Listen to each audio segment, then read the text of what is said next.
रसवंतीवाल्या बाईला नेले तिच्याच उसाच्या शेतात. एक तासभर तिला. नमस्कार मित्रांनो, स्वागत आहे तुमचं आमच्या चॅनलमध्ये. तुम्ही जर अजून आमचं चॅनल सबस्क्राईब केलं नसेल तर प्लीज चॅनलला सबस्क्राईब नक्की करा. तेव्हा मला नवीनच मार्केटिंगची नोकरी भेटली होती. मी प्रणव त्या क्षेत्रात अजून नवीन होतो. सुरुवातीला मला माझ्या मित्राने मदत केली आणि नंतर मी एकटाच जात होतो मार्केटिंगसाठी. उन्हाळ्याची सुरुवात झाली होती आणि मी मार्केटिंगला जायला लागलो. माझ्याकडे बाईक होती. दिवसभर उन्हात बाईकवर फिरावे लागत होते. एक दिवस मी रोडच्या बाजूला एक रसवंती बघितली. दुपारच्या वेळी त्या रसवंतीवर गेलो. ती रसवंती खूप आळरानात होती. आजूबाजूला दूर दूर गाव नव्हते. तिथे एक वयस्कर माणूस होता आणि एक तरुण बाई.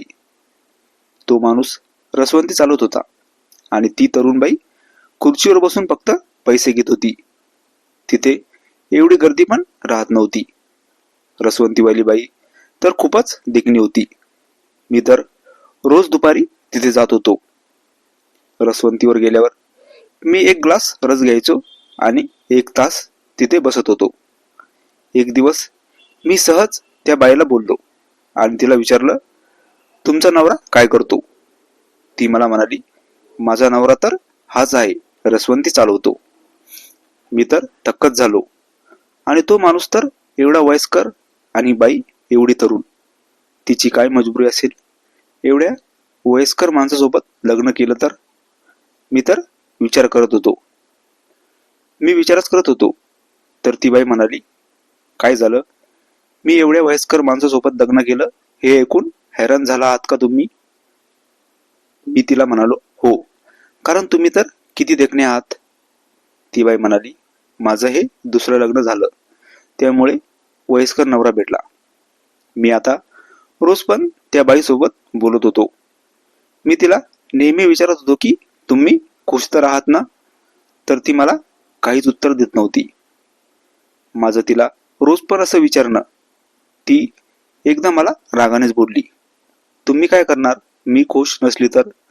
आता माझं नशीब आहे तसं आहे, त्यात तुम्ही काही करू शकत नाही.